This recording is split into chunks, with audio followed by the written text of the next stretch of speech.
सबको जय यीशु की। प्रभु यीशु क्रिस्त में प्यारे भाइयों बहनों, नवजीवन का संदेश ये शीर्षक के अंतर्गत प्रतिदिन का ईश्वर का जीवंत वचनों को सुनने के लिए, समझने के लिए, ग्रहण करने के लिए और उन वचनों के अनुसार जीवन बिताने की शक्ति, सामर्थ्य, कृपा, अनुग्रह मांगने के लिए मैं आप सभी लोगों का हार्दिक स्वागत करता हूं। आज अगस्त की 14 तारीख है, बुधवार है। और आज के दिन का मुख्य संदेश यह है कि जब कोई व्यक्ति अगर गलती करता है, उस व्यक्ति को कैसे हम सही रास्ता दिखाएं, सही जीवन जीने के लिए सिखाएं, किस प्रकार से हम उसकी मदद कर सकते हैं। ये बात प्रभु अपने वचनों के द्वारा आज के दिन में हम सबों को सिखाता है, समझाता है। क्योंकि बहुत बार हम लोग किसी ने गलती कर दी, हम लोग जो सही काम करना चाहिए वो काम नहीं करते। उसने गलती कर दी तो हम भी गलतियों के बाद गलतियां गलतियां गलतियां करते जाते हैं। जैसे मान लो किसी ने गलती कर दी, तो नॉर्मली आज के इस परिवेश में क्या होता है, हम उसकी गलती को दो लोगों को बताएंगे, वो दो लोग और चार लोगों को बताएंगे। जब बताते हो तो उस गलती जो हुई उस गलती को बढ़ा चढ़ाकर और बताएंगे।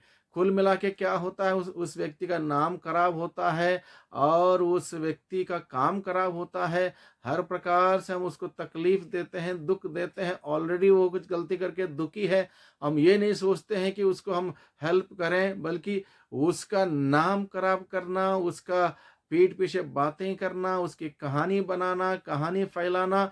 और इस प्रकार से अगर हम देखें, हर कोई व्यक्ति कितना कुछ हम अगले का नुकसान करते हैं। और हम सबों के लिए कई बार ये एंटरटेनमेंट का एक माध्यम बन जाता है। अरे फलाना व्यक्ति ने गलती कर दी, तुमको पता है यार, ऐसा कर दिया, वैसा कर दिया, ये हुआ वो हुआ। जैसे कि हम लोग इस धरती पर हम लोग निष्कलंक हैं, हम लोग भेदभाग हैं। हम इस प्रकार से बात करने लग जाते हैं। अगले ने गलती कर दी, शास्त्रीय फरीसियों के समय में यही था, इसने गलती कर दी, इसको पत्थर मारो, इसको पत्थर मारो। और हम लोग मौका ढूंढते हैं कब कब किसको पत्थर मारें, कब किसके गलती के बारे में हम कहानियां बनाएं, बताएं।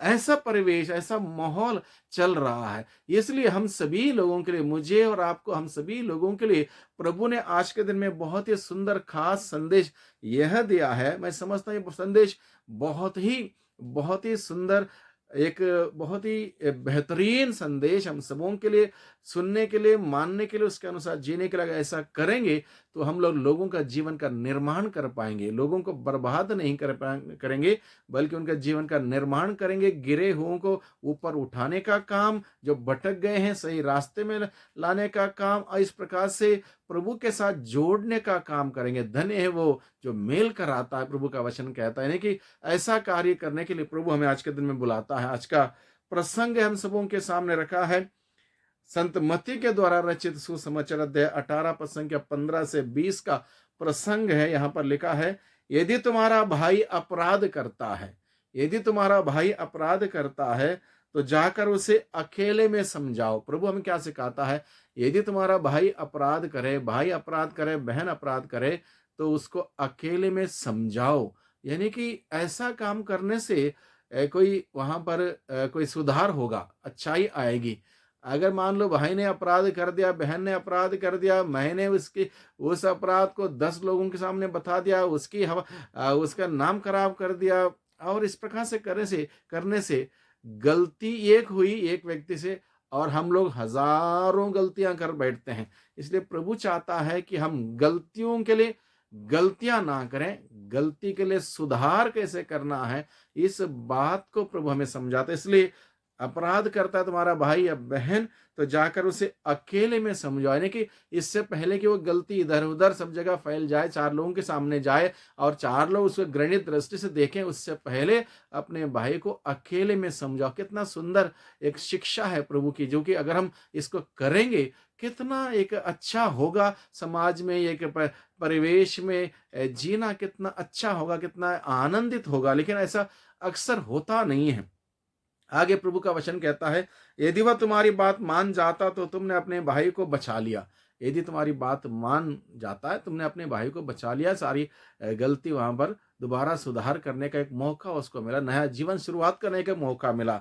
लेकिन उसके बदले हम क्या करते हैं, यदि वह तुम्हारी बात नहीं मानता तो और 2 या 1 व्यक्ति को साथ ले जाओ, ताकि 2 या 3 गवाहों के सहारे सब कुछ प्रमाणित हो जाए। यानी कि अकेले में तुम्हारी बात मैंने सुना नहीं, माना नहीं, 2-3 लोगों को और ले जाओ। हो सकता है वहाँ पर 2-3 लोगों के साथ मिलकर वो बात समझ जाए और गलती सुधर जाए और एक अच्छा जीवन बिताए, बहुत अच्छा होगा। और वहाँ पर भी प्रभु कहता है, वहाँ पर भी बात नहीं बनती है, तो कलीसिया के सामने लाओ, कलीसिया के सामने लाओ और इस प्रकार से उसको सुधार करो।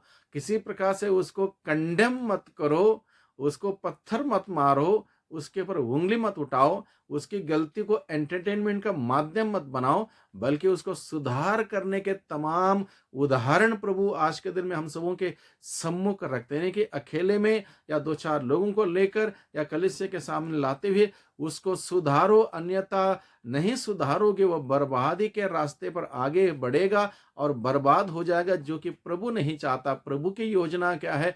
हर कोई व्यक्ति बच जाए, हर कोई व्यक्ति मुक्ति पाए, हर कोई व्यक्ति उद्धार पाए, हर कोई व्यक्ति स्वर्ग राज्य का अनंत जीवन का सुख जीने लायक जीवन इस धरती पर बिताए। ये पिता परमेश्वर की योजना है। इसलिए प्रभु हमें आज के दिन में, आज के वचनों के द्वारा हम सबों को सिखाता है, लेकिन अक्सर ऐसे होता नहीं। आगे प्रभु का वचन बताता है, यदि वह उनकी भी नहीं सुनता तो कलीसिया को बता दो, और यदि वह कलीसिया को भी नहीं सुनता तो उसे गैर यहूदी और नाकेदार जैसे समझो। मैं तुमसे कहता हूं, तुम लोग पृथ्वी पर जिसका निषेध करोगे स्वर्ग में भी उसका निषेध रहेगा, और पृथ्वी पर जिसकी अनुमति दोगे स्वर्ग में भी उसकी अनुमति रहेगी। यानी कि अगर पृथ्वी पर रहते हुए तुम किसी को भी सही रास्ता दिखाओगे, सही जीवन सिखाओगे, और वो स्वर्ग में भी उसके लिए वो अनुमति होगी, स्वर्ग राज्य में प्रवेश करेगा, अन्यथा वो प्रवेश नहीं कर पाएगा। मैं तुमसे यह भी कहता हूं, यदि पृथ्वी पर तुम लोगों में 2 व्यक्ति एक मत होकर कुछ भी मांगोगे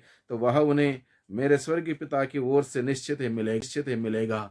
जहां 2 या 3 मेरे नाम पर इकट्ठा होते हैं, उनके बीच में मैं उपस्थित रहता हूं। यानी कि प्रभु हम सबों का आज के दिन में बहुत ही सुंदर संदेश देता है, यानी कि हम सभी एक दूसरे के साथ वो रिश्ता जोड़ें, एक दूसरे के साथ रिश्ता जोड़ते हुए ईश्वर के साथ रिश्ता जोड़ें, तब जाके हम प्रभु की उपस्थिति में जाएं, एक मन से, एक दिल से, एक आत्मा से प्रार्थना करें, और पिता परमेश्वर हम सबों की प्रार्थना सुनेगा। जहां 2 या अधिक व्यक्ति यीशु के नाम से एकत्रित होते हुए यीशु के नाम से दुआ करेंगे, पिता उस प्रार्थना को सुनेगा और हमें उत्तर देगा। इस प्रकार से लोगों को जोड़ने का काम, लोगों के जीवन का निर्माण करने का काम करने के लिए आज के दिन में प्रभु हम सबों को बुलाता है। इसलिए हम लोग एकत्रित जहां होते हैं वहां ईश्वर का नाम हो, दूसरों की गलती का विवरण का बातचीत ना हो, बल्कि एक दूसरे के लिए प्रार्थना करने का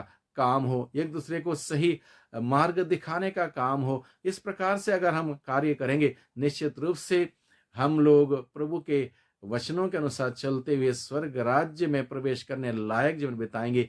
इसी उद्देश्य से, मकसद से प्रभु आज के दिन में अपने वचनों के द्वारा हम सबों से बातें करता है। और आज के दिन में हम लोग संत मैक्सिमिलियन कोल्बे का स्मरण करते हैं। एक पुरोहित के रूप में उन्होंने जीवन बिताते हुए शहीद हुए, और एक अद्भुत अद्भुत गवाही, साक्षी प्रभु के नाम से उन्होंने दुनिया के सामने प्रस्तुत किया। इस महान संत के मध्यस्थता के द्वारा हम प्रार्थना करें, हम भी प्रभु के साथ घनिष्ठ संबंध जोड़े रखते हुए सुंदर जीवन बिताएं, और इस प्रकार से प्रभु के नाम की महिमा करें। वही प्रभु हम सबों को आशीष दें, बरकत दें, अपने छत्र छाया में हमेशा सुरक्षित रखें। सबको धन्यवाद, सबको जय यीशु की।